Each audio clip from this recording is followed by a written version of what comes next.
It's your boy Jaja the Goat, man, and we're back with some cool little videos, man. We got humans versus Neanderthals in the Olympics. Pretty interesting. If you guys know, I'm an avid watcher of Primal, and Primal. I don't think any Neanderthals is moving like Fang or no Spear, but we'll see about it, nigga. Let's see. It's an interesting video, so let's check it out. Everybody, y'all take notes and like and subscribe. Upon these summer games are one of the most watched repeating events on the planet, despite this vertical difference in skeleton, which you may consider to be a drawback in themselves. And thus this would beg the question of, with their hypothetical involvement, would the results of the Olympics be the same, or would we suddenly be handing out medals to our relatives left and right? After all, while they were the same genus as us, Neanderthals were built very differently, and in many ways were absolute freaks of nature, capable of certain feats that you or I would find nearly superhuman. And because of this, there are a few sports in the Summer Olympics where, regrettably, I think we would be getting absolutely destroyed if Neanderthals made a comeback. Now, one of the first things you notice about these guys is that our ancient cousins were built like little tanks. On average, both the males and females back then were shorter than modern day humans, with a normal specimen being about 14 centimeters or 5.5 inches shorter than us, while the tallest individuals came in at around 5'10" or 1.78 meters. And yet one thing that's interesting is that humans at the time were about the same size and height as Neanderthals back then, so who knows how tall they would be if they grew up in our modern environment. However, regardless, if we take these ancient Neanderthals, despite this vertical difference in skeleton, which you may consider to be a drawback at first, know that in reality, they had an immense edge over us when it came to both thickness and robustness, typically being far heavier than modern humans, with the males weighing around 83 kilograms or 183 pounds, while the females came in closer to 66 kilograms or 146 pounds. So, in other words, about 20% heavier.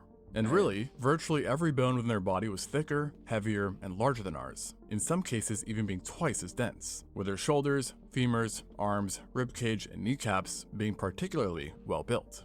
And what this implies is that when you add meat and flesh to their bones, you suddenly had an extremely muscular human in a compact stature that naturally was far stronger than we are.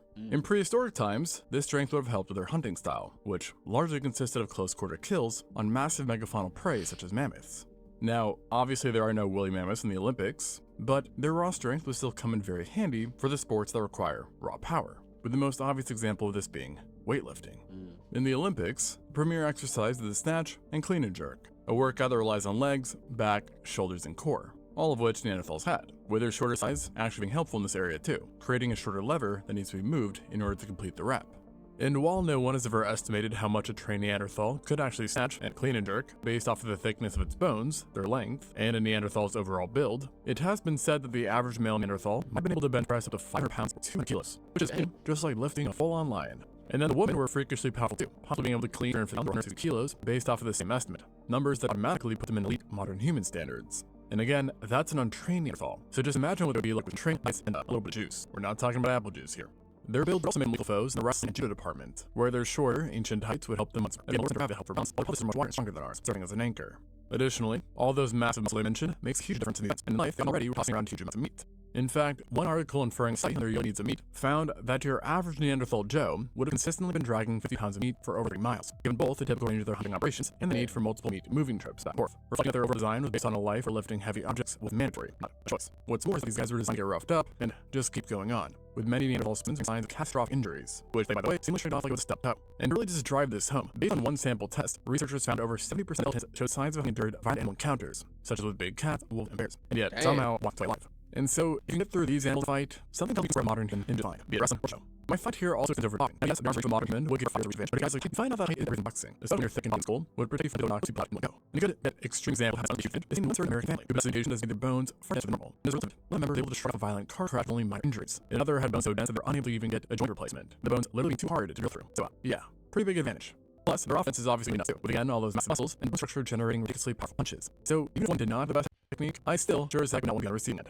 Now, in karate and taekwondo, where kicking is allowed, things start to get a bit more balanced in our favor, as our longer legs would help better strike the Neanderthal and help us keep a safe distance from their strikes. Now, again, no, this is talking about ancient Neanderthals, and if we actually took a Neanderthal to the present and had them grow in our environments, there's no saying how tall they'd be. And something else about these guys pretty much just scream great at combat sports is a physical trait found on the cellular level, and it has to do with muscle fibers. In every Neanderthal model, and ours and pretty much every other muscle for that matter, is always with muscle fibers that can either be fast twitch or slow twitch. Now, fast twitch muscle fibers for power, as the contract much faster, more force. And in modern humans, there's already a variable amount, with some people having more fast twitch and others having less. But in Neanderthals, let's just say that a very high concentration of these fast-twitching fibers, highlighting that they have explosive power. And what's interesting is that even combat sports today and any sport strength power required, we see these fast-twitch fibers are very important, as the majority of elite athlete sports have genotypes that actually result in higher amounts of them. And so when you combine their muscle fibers with their overall large power build, Neanderthals do quite well in Olympics where large energy are part of the package. And just a bit of runnings, you have really massive little explosion of energy. Keep in mind they have massive lung capacities, thanks to their giant rib cages, with each Neanderthal holding the 9 liters of air, which is, for perspective, 50% greater than an adult human male on average. And to help move this air, Neanderthals also have those classic giant noses that allow for air and isolation about 100% of the speed of a regular human, helping their maximum oxygen intake, carbon dioxide removal, and boosting energy production. And so this would only serve to help make them even better in faster pace events, including short races and certain cycling events. And over in bikes also serve quads kind of like bush running, or mountain absolutely hand flights, or say hand flights. Yeah. So yes, in some ways like Neanderthals Olympics, but also females. But it wouldn't actually be a totally different class. Now we're considered the greatest, whether us first being men, hardcore either Homo sapiens or Neanderthals. In some cases, I think are fairly clear wins for us. Now, some of the events believe they play in the athletic program, which is actually made up of dozens of different events. Those that have a lot of strength, such as the hammer, discus throw, or shot put, could definitely go to the Neanderthals, who just utilize massive muscles once more to empower us. However, we modern humans do have longer arms, a higher motion shoulders, which combined might give us enough of an advantage, especially in something like javelin throw. We're strong, but taller athletes with longer arms are often seen to be capable. In shorter races in the athletic programs, it's possible the Neanderthals perform well too. I think Neanderthals control you saying, but I don't think technique to start really fast toe drag and all that. I'm sorry, Neanderthals and all the other events that throw Explosive energy that again grants them exceptional speeds. Nigga, And some studies do suggest that a Neanderthal would take the modern human in a sprint. Neanderthal niggas is not doing that, bro. Maybe long distance, like if niggas is like built like Africans, like back in the day, running and shit. But Neanderthals ain't doing a damn thing. Metal shit, bro. Especially metal shit. Top viewers. Oh my god. Get out of my chat, bro. No, I mean you can follow too though if you want. Get the sub, nigga.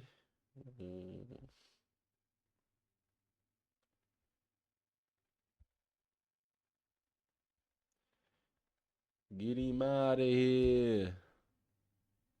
You're not beating Usain Bolt. I'm sorry. All right, nigga, chill out.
Mm.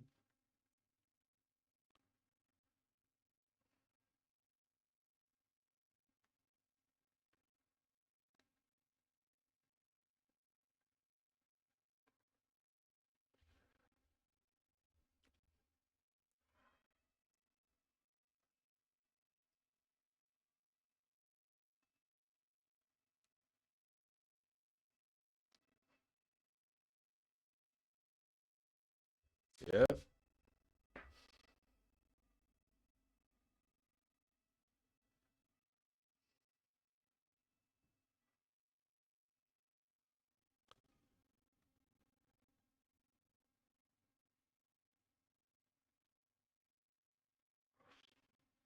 Mm.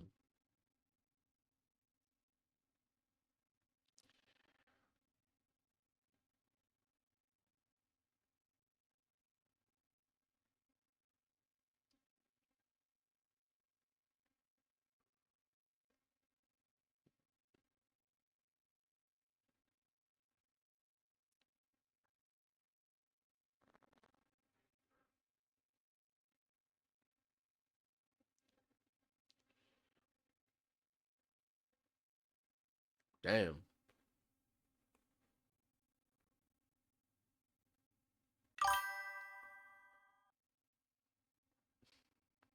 However, modern humans do have their own advantages too, as while long legs do create weaker starts, they do allow for greater top speeds, thanks to the increased stride length they offer. Additionally, in the longer races, we could see another one of our superpowers pop up, which is that we are in strength would allow for some blazing shots. You can't just beat someone one and done, they're often quite drawn out, and thus we win again in the energy department. Not to mention their clunky bodies might get more in the way than what they would hope for, while their shorter height and arm reaches would certainly hurt as well, with badminton and tennis's best players usually being a bit taller than the general populace.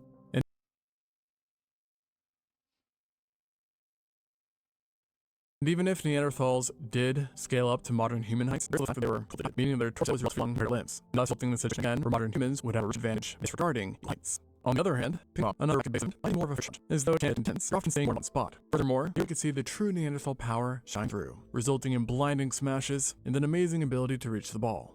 Now, some people might think that ping pong and other sports would be out of the question for Neanderthals, given classic trip that were builders didn't operate the rules in life. Also, we know this wasn't really the case. And just like us, the find better coordination, flexible dexterous fingers, and on top, an iron, that was far stronger than ours. In life, this group was used by them to firmly hold on to their large thrusting spears, which are their prime weapons in taking Neanderthal giants. They would skewer, causing catastrophic puncture wounds. But in the Olympics, this group could instead be used in holding the paddle like someone might hold King Arthur's sword to get out of the zone.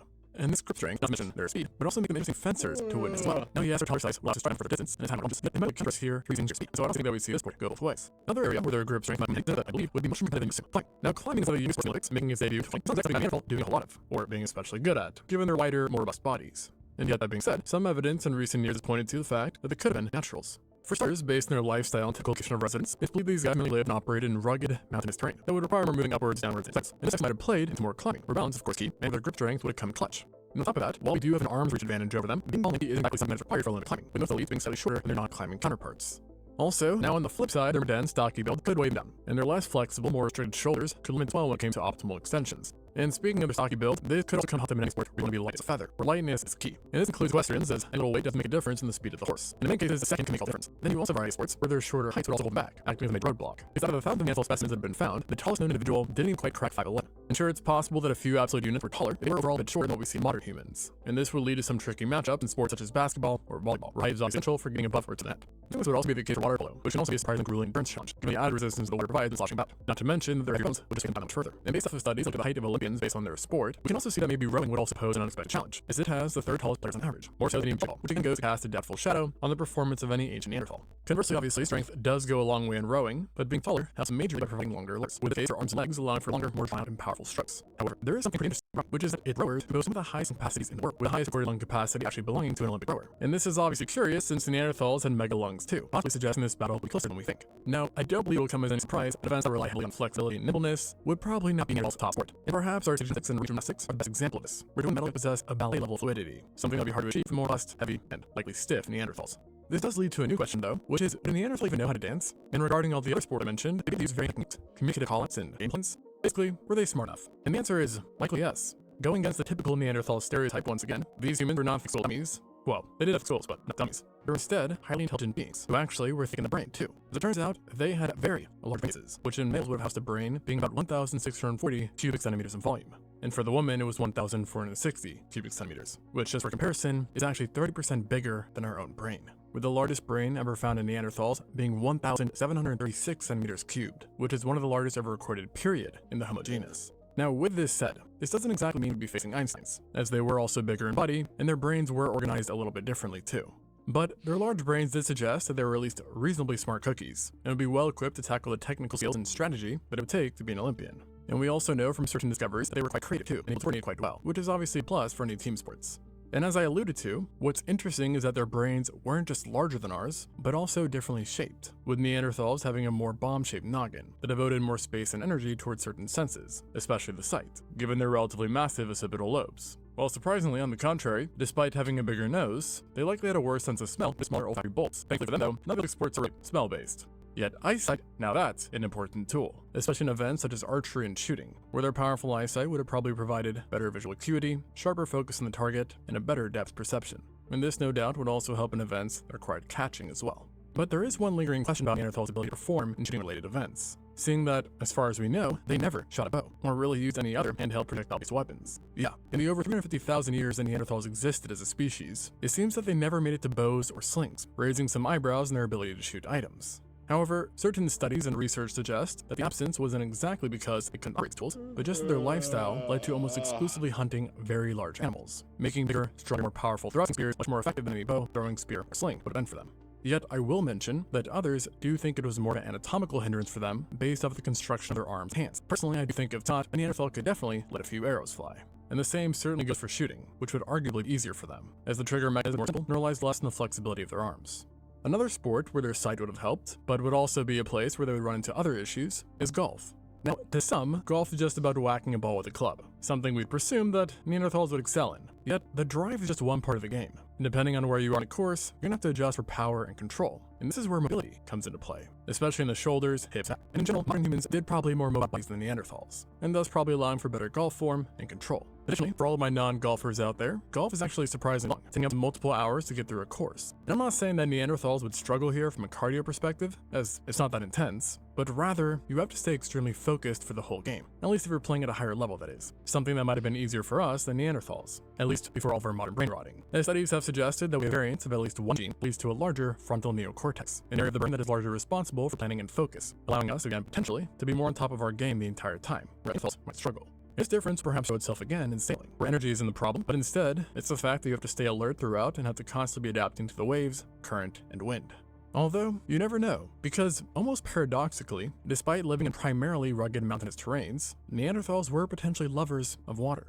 To be exact, it's long been known that Neanderthals would cross the coast of the Mediterranean, but it was only in this century that we learned that they might have sailed across the sea as well, given that Neanderthal artifacts have been found on not one, but several Mediterranean islands, like Crete, Naxos, and Lefkada, meaning either two things. The first is that during the time of the Neanderthals, these islands were no islands, instead of being connected to mainland by bridges. Or secondly, the Neanderthals had an unexpected capability of building rafts and primitive boats, which they then obviously used to sail around. And if the latter is true, then it probably isn't much of a stretch to say that Neanderthals might have made for some competitive sailors. And the same potentiality is also seen in another major water sport. So again, I don't know about you, but I don't usually picture Neanderthals taking laps every day. And yet, there is some evidence that they actually did, as one analysis of multiple— Well, hey, they have long torsos and short legs, but that's about it. But if they don't have a good wingspan, then GG's. Neanderthal specimens found that almost half of them had something called surfer's ear, a condition that occurs when you are in frequent contact with cold, wet conditions, i.e. swimming. In response, your body adapts to try and protect your eardrum, leading to intrusions in the ear canal. And so, the high prevalence of surfer's ear suggested that,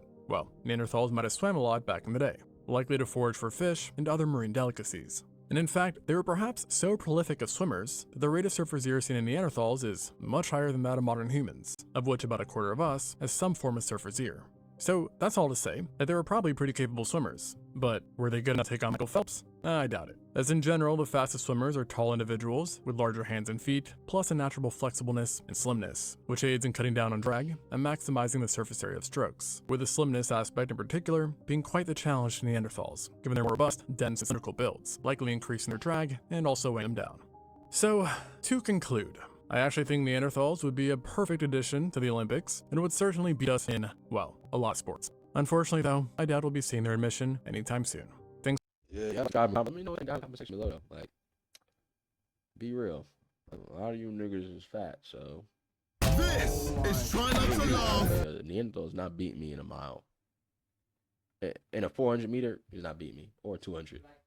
Respectfully. It's not beat me.